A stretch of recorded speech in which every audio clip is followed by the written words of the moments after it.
शिव का स्मरण करो। पूर्णिमा के दिन चावल का एक आखा दाना जानते हो, पूरा खंडित चावल नहीं, कितना चावल, एक दाना चावल का शंकर भगवान के शिवलिंग पर समर्पित करिए। एक बेलपत्र जिसका डंडी का मुख अपनी ओर हो, जहां से चावल चढ़ाया है, उस चावल के ऊपर अपनी कामना कर कर रख दीजिए और चंद्रमौली भगवान का स्मरण करिए। कौन से भगवान? शंकर भगवान का सर्वश्रेष्ठ सुंदर नाम है चंद्रमौली। चंद्रमौली भगवान का स्मरण करिए, अपनी कामना कर कर बेलपत्र समर्पित कर कर शिव जी पर एक लोटा पानी, एक जल पात्र समर्पित करो, कलश से जल चढ़ा दीजिए, नैनों में वो जल लगाकर अपनी कामना कर कर वापिस घर को आइए। अगली पूर्णिमा आएगी, जो कामना करी है मेरा चंद्रमौली भोलेनाथ उसे पूर्ण कर ही देगा। आप सभी को सुंदर पूर्णिमा की बहुत बहुत बधाई हो। बाबा विश्वनाथ की कृपा आप पर सदा बनी रहे।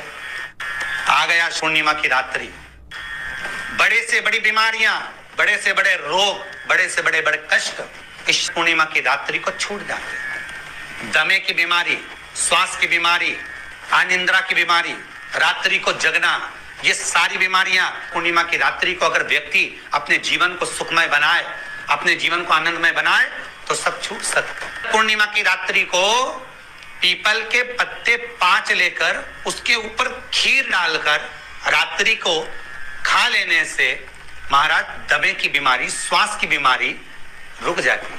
वो बीमारी बढ़ती नहीं है, उससे कष्ट नहीं होता। जिन बच्चों के नेत्र कमजोर होते हैं, रोशनी कमजोर होती है, पूर्णिमा के दिन रात्रि को 12 बजे भगवान चंद्रदेव का दर्शन कराइए। 5 से 7 मिनट तक नयन मिलाए चंद्रदेव के साथ और बाद में एक पीपल के पत्ते पर खीर जो चंद्र के नीचे रखी हुई है उसी खीर को चटा दीजिए। फिर चंद्र का दर्शन कराओ, फिर खीर को चटा दीजिए। महाराज नयन की ज्योति बढ़ती है, नींद नहीं आती तो निंद्रा देवी प्रवेश करती है, निंद्रा अच्छी आती है, आनंदित होता है। महाराज जिस व्यक्ति के शरीर में गांठ पड़ जाती हो, शरीर काला पड़ जाता हो, चट्टे पड़ जाते हो या दांत खाज खुजली हो जाता हो, उसके लिए भी पूर्णिमा की रात्रि को 12 बजे महाराज भगवान चंद्रदेव के लिए 21 दिए जलाए जाते हैं। उस 21 दिए की कालोज एक थाली में इकट्ठी करी जाती है, कालोज को इकट्ठी कर कर शरीर में गाय के घी के साथ में जहां जहां जगह पर चट्टे हैं, गांठ है, वहां लगाया जाता है। उसको 5 या 7 दिन लगाइए। उसके बाद में रोज प्रतिदिन लगाने के आधे घंटे बाद स्नान कर लीजिए, आराम लगना प्रारंभ हो जाता है। हमारा आज पूर्णिमा की रात्रि से लेकर कार्तिक पूर्णिमा की रात्रि के बीच में जो दामोदर भगवान का, कृष्ण का, शिव का मंगल आनंद करेगा, अभिषेक करेगा, पूजन करेगा, स्मरण करेगा, उसके सारे दुख दरिद्र दूर हो जाएंगे। रात्रि को आप बड़े प्रेम से खीर बनाओ, चंद्रदेव की साक्षी में रखो, भोग लगाओ भगवान श्री हरि को। बन सके अगर लक्ष्मी की कमी है, लक्ष्मी नहीं आ रही है, व्यापार नहीं चल रहा है, तकलीफ बहुत ज्यादा है, घर में कष्ट है, कर्जा ज्यादा है, तो एक तांबे के कलश के ऊपर, तांबे के कलश में पानी भरना, कटोरी रखना, उस पे लक्ष्मी जी की मूर्ति रखना। लक्ष्मी जी की मूर्ति नहीं हो तो चांदी का सिक्का रखना। उसके सम्मुख में आप 31 दीपक घी के लंबी बाती के जला देना। महाराज एक एक कमल गट्टा उस 31 दिए के अंदर डाल देना और लक्ष्मी जी का पूजन करना, लक्ष्मी जी का स्मरण करना, खीर का भोग लगाना, पान के पत्ते पर खीर रखना, 5 पत्ते पर खीर का भोग लगाना और माता लक्ष्मी से विनती करना। सुबेरे 4 बजे तक वो रखे रहने देना, सुबह 4 बजे वो उठाना, लक्ष्मी को वापिस तिजोरी में या सिक्का हो तो उसको अलमारी में रख देना। जो खीर बनी है वो प्रसाद के रूप में सुबह 8 बजे, 10 बजे, 9 बजे जब खाना हो प्रेम से पाना। माता जो दिए लगाए हैं वो ठंडे हो गए होंगे, उनको रखे रहने देना, बाद में काम आते रहेंगे, या दिए विसर्जन करना हो तो आपकी मर्जी है। पर वो मिट्टी के दिए लगेंगे, आटे के दिए नहीं लगेंगे, मिट्टी के दीप लगाना है आपको। 31 घी के दिए लगाना है। लक्ष्मी जी का पूजन करो, कंकु, चावल, हल्दी, मोली से सब तरह से पूर्णिमा की रात्रि को सुख मिलेगा, आनंद मिलेगा, लक्ष्मी की वृद्धि होगी, कार्य सिद्धि होगी। दूसरा क्रम, पूर्णिमा के दिन आप शाम को प्रदोष काल के समय 4:30 बजे से 6 बजे के बीच में 1 लोटा पानी, उसमें 5 बेलपत्र रखकर, 1 कमलगट्टा डालकर भगवान चंद्रेश्वर महादेव के नाम से भगवान शंकर को चढ़ा दीजिए। आपकी जो कामना हो वो कामना कर चढ़ाएं, विनती करें चंद्रेश्वर महादेव को और निवेदन करें कि हमारा ये कार्य सफल हो। केवल पूर्णिमा के दिन चढ़ाइए, कार्तिक पूर्णिमा तक क्या फल मिलता है हमको जरूर बताइए। भी पूर्णिमा की रात्रि को और कार्तिक पूर्णिमा की रात्रि को गर्भवती नारी अपनी नाभि पर यदि चंद्र की दृष्टि पड़वा लेती है तो बच्चा विकलांग पैदा नहीं होता है। गर्भ से जो बालक होगा श्रेष्ठ होगा, विद्वान होगा, चतुर होगा, पढ़ने में होशियार होगा, क्योंकि ये चंद्र की किरणें जब समुद्र में उछाल ला सकती हैं तो आपके जीवन में भी तरक्की ला सकती है, उछाल ला सकती है। क्यों करा जाता है पूर्णिमा का व्रत? पूर्णिमा का व्रत करने का कारण क्या है बताइए? आप इतने सालों से कर रही हो, कई माताएं कर रही होंगी पूर्णिमा का व्रत। एक समय फलाहार करती हैं, एक समय भोजन करती हैं। भोजन में खीर का होना जरूरी होता है पूर्णिमा के व्रत में, दूध की सामग्री होना जरूरी होती है पूर्णिमा के व्रत में। 12 महीने की पूर्णिमा करो, मना नहीं है। और पूर्णिमा उठाने का भी समय होता है। चैत्र के महीने की जो पूर्णिमा होती है, चैत्री पूर्णिमा पहली पूर्णिमा मानी जाती है, इसलिए चैत्री पूर्णिमा को सिद्ध पूर्णिमा कहते, कार्य सिद्धात्री पूर्णिमा कहते, सिद्ध करने। मनोरथी पूर्णिमा कहते, मनोरथी पूर्णिमा। इसलिए पूर्णिमा का व्रत कहां से उठाया जाता है? चैत्र के महीने की पूर्णिमा से पूर्णिमा का व्रत उठाया जाता है कि मैं महीने की पूर्णिमा करूंगी तो चैत्र पूर्णिमा से उसको उठा लिया जाता है। पर उसका एक नियम रहता है, आप फलाहार करें अपनी जगह पर है, पर एक समय भोजन कर रहे हैं वो अपनी जगह पर, भोजन के साथ में मीठे के साथ थोड़ा दूध की सामग्री होना जरूरी होती है। और क्यों करते हैं पूर्णिमा का व्रत? किस लिए किया जाता है, क्यों करा जाता है? उसका व्याख्यान वर्णन शिव महापुराण के अंतर्गत स्कंद पुराण में लिखा गया। स्कंद पुराण में वर्णन किया है श्री वेदव्यास जी महाराज ने। कहा ये पूर्णिमा का व्रत इसलिए किया जाता है कि व्यक्ति का जब मन गलत भ्रम में जाने लगता है, मन जब गलत जगह पर जाने लगता है, तो ये मन को गलत जगह पर ले जाने वाला कौन होता है? तो कहा ये चंद्र होता है। व्यक्ति की राशि के अंतर्गत, व्यक्ति की पत्रिका के अंतर्गत, व्यक्ति की ग्रह दशा के अंतर्गत जब चंद्र बेकार चलता है तो व्यक्ति अच्छा करते करते भी बेकार करने लग जाता है। चंद्र डोल रहा है। कई माताएं कहती हैं गुरुजी हमारे बेटे को आशीर्वाद दीजिए, बहुत गलत संगत में जा रहा है, मतलब समझ जाना कि चंद्र गड़बड़ जा रहा है। बेटी अगर गलत मार्ग पर जा रही है, बेटी अगर गलत संगत में जा रही है, किसी अन्य व्यक्ति की ओर आकर्षित हो, चंद्र गड़बड़ हो रहा है, उसका चंद्र कहीं जा रहा है। कोई पुरुष, कोई लड़का, कोई गलत मार्ग पर जा रहा है, चंद्र गड़बड़ हो रहा है। घर में जो क्लेश उत्पन्न होता है, घर में जो विवाद उत्पन्न होता है, उस विवाद को रोकने के लिए केवल चंद्र की ही, इसलिए तो पूर्णिमा घर की नारियां हमारे यहाँ हिंदू धर्म में यहाँ तक स्कंद पुराण में कह दिया कि प्रत्येक पूर्ण, आप लोग कभी आप लोगों ने सत्यनारायण जी की कथा करवाई है? जितने लोग आस्था चैनल पर कथा सुन रहे हैं, जितने लोग फेसबुक यूट्यूब पर कथा सुन रहे हैं, यूट्यूब पर कथा का श्रवण कर रहे हैं, उनने कभी सत्यनारायण की कथा करवाई होगी। तो उसमें लिखा है हर कार्तिक, हर पूर्णिमा को, हर संक्रांति को ब्राह्मण सत्यनारायण भगवान की कथा या राजा या वैश्य कथा को कराता था या बढ़िया कथा कराता। सुनी कि नहीं सुनी ये बात? सत्यनारायण भगवान की कथा में लिखा है, स्कंद पुराण के अंतर्गत जो सत्यनारायण भगवान की कथा का स्मरण किया उसमें लिखा है प्रत्येक संक्रांति पूर्णिमा को सत्यनारायण की कथा करवाने लगा और ये योनि को प्राप्त हुआ, इस योनि से छूटा, इस योनि में गया। लिखा है, सब कुछ लिखा है। अब उत्ते से समझ जाओ कि पूर्णिमा को सत्यनारायण की कथा करने का बोला, तो पूर्णिमा को सत्यनारायण की कथा का क्यों बोला? वैसे तो रोज कराओ सत्यनारायण जी की कथा, प्रतिदिन कराओ, मना नहीं है। आप क्या कोई विशेष फंक्शन है आप सत्यनारायण जी की कथा करवा, पर पूर्णिमा संक्रांति को और संक्रांति को पूर्णिमा को सत्यनारायण की कथा का स्मरण क्यों करवाया गया? क्योंकि पूर्णिमा के दिन अगर ये भगवान का व्रत रख लेगी, पूर्णिमा के दिन अगर ये खीर का प्रसाद बना लेगी, थोड़ा सा दूध की कोई सामग्री बना लेगी और भगवान को भोग लगा देगी, भले सत्यनारायण भगवान के भाव से बनाए, भले सत्यनारायण जी के निमित्तार्थ बना, पर अगर इसने सत्यनारायण भगवान के निमित्त से बना, पर पूर्णिमा के दिन अगर ये व्रत रखेगी, उपवास रखेगी या कोई सामग्री बनाकर भगवान की पूजन कर लेगी, तो इसके घर में जो अशांति है वो शांति में बदल जाएगी। इसलिए कई घरों में आज भी सत्यनारायण भगवान की पूजन हर पूर्णिमा को करती है। माता किताब लेके बैठ जाती है, तुरंत उन्हें ऑफिस जाना, कहीं काम पे जाना, और तुरंत उसने जल्दी जल्दी कलश रखा, कलश नहीं भी रखे तो भगवान की पूजन कर को रखे, ब्राह्मण देवता को बुला लेगी, ब्राह्मण नहीं आएंगे तो खुद कर लेगी, पर करती जरूर है। इतना सा आटा सेक लेगी, पंजेरी बनाई, सीरा बनाई, मिठाई रख दो, कुछ भी करेगी पर सत्यनारायण की कथा कर ले, उसका मन लग गया उसमें। मतलब पूर्णिमा को करना है, उसको करने से क्या होता है? शांति रहती है, शीतलता रहती। जिसके घर में हर महीने की पूर्णिमा को खीर बनती हो, ध्यान दीजिएगा, बहुत सुंदर संवाद चल रहा है, बहुत ध्यान देने वाली बात है।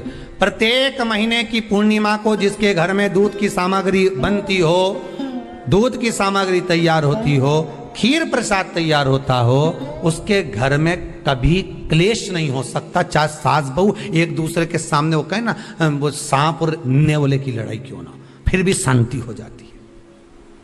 पर प्रत्येक महीने की पूर्णिमा होना चाहिए। ये नहीं कि तुमने एक महीने की पूर्णिमा पे बना लिया और दूसरे महीने की पूर्णिमा को गायब कर दिया। फिर किसी ने कह दिया आज चूरमा तो बन रहा है, दाल बाटी तो बन रही है चूरमे के साथ में, लड्डू बन रहे हैं, तो काय को खीर बना रही हो? तो तुमने अब वो खीर प्रसाद। महापुराण की कथा कहती है, महाराज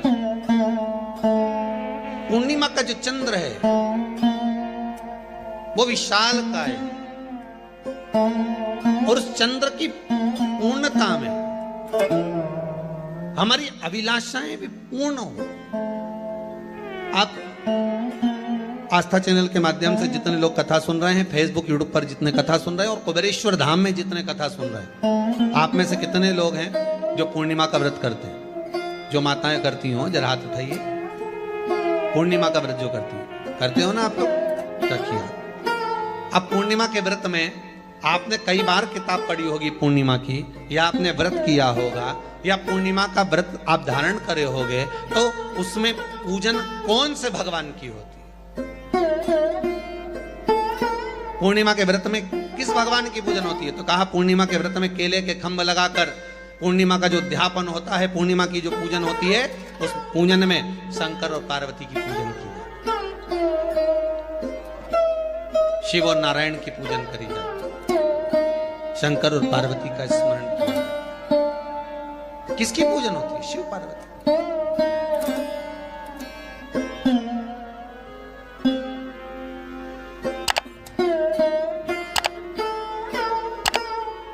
क्यों शंकर और पार्वती का पूजन क्यों करा जाता है पूर्णिमा के व्रत में? क्योंकि शिव और माता पार्वती ही केवल एक ऐसे हैं जिन्होंने अपूर्ण लक्ष्मी को भी पूर्ण बना दिया था। किसको पूर्ण बनाया है? लक्ष्मी। शरद पूर्णिमा के दिन अगर आप शंकर भगवान को एक लोटा पानी अगर शिव को समर्पित कर रहे हो, श्वेत पुष्प को रखकर शंकर जी के ऊपर सफेद फूल को चढ़ाकर अगर एक लोटा जल भी, एक पात्र जल भी शंकर को समर्पित कर रहे हो, तो ये लक्ष्मी के लिए ही तो कर रहे हो।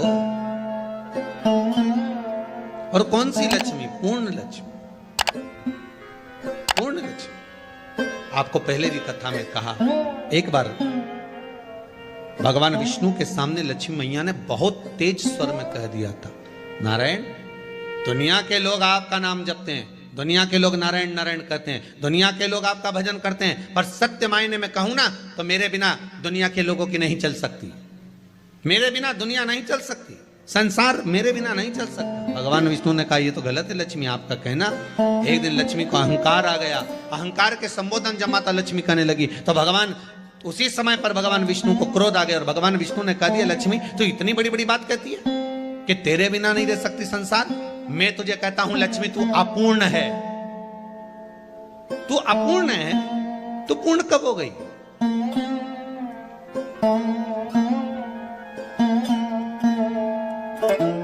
तेरी पूर्णता कहां हो गई?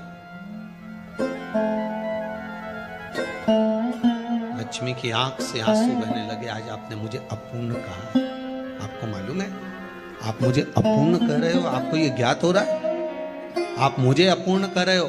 भगवान कहते हैं हाँ लक्ष्मी मैंने तुझे अपूर्ण कहा। अपूर्णता का मतलब आप जानते हो ना? भगवान कहते हैं लक्ष्मी मैं सब जानता हूं। लक्ष्मी रोती हुई माता सरस्वती के पास पहुंच गई। सरस्वती ने पूछा क्या बात है लक्ष्मी, क्यों रो रही हो? लक्ष्मी जी ने कहा क्या बताऊं सखी, मेरे पति ने आज मुझे अपूर्ण कह दिया। तो क्यों रो रही है तू? अपूर्ण अगर कह दिया, पति ने ही तो कहा है ना, तो क्यों रोना? चल मेरे साथ।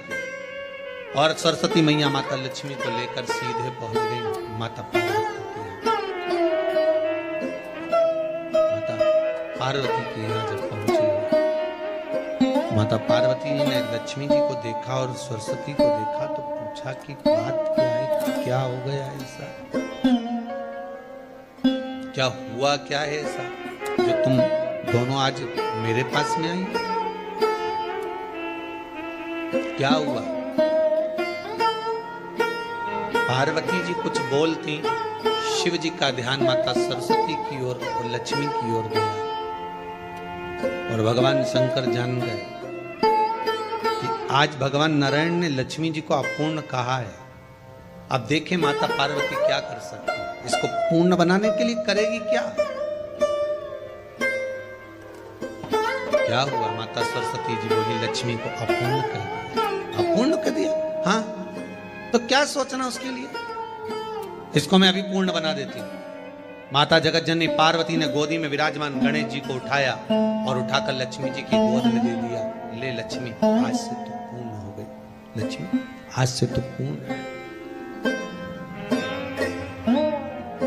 गोदी में जब तक संतान नहीं है तो नारी को लोग अपूर्ण समझते हैं, पर माता पार्वती जी ने संपूर्ण ब्रह्मांड में एक सिद्धता प्रदान कर दी कि अपने गोदी के लाल को, अपने गोदी के पुत्र को माता ने लक्ष्मी की गोद में देकर लक्ष्मी को पूर्ण बना। वो दिन कौन सा था? यही शरद पूर्णिमा का दिन था। कौन सा दिन? आवाज पकड़ हुआ। यही शरद पूर्णिमा का दिन था। शरद पूर्णिमा का दिन लक्ष्मी को पूर्ण करने का दिन।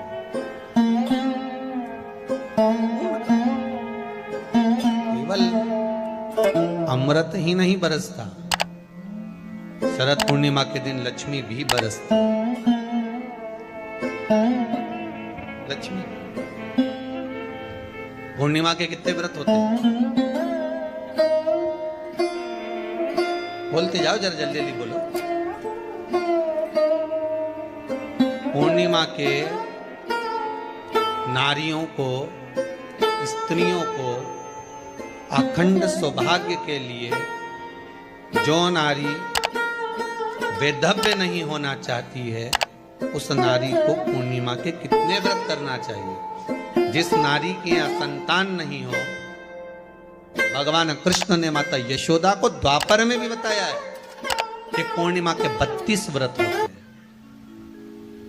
कितने व्रत होते हैं? 32।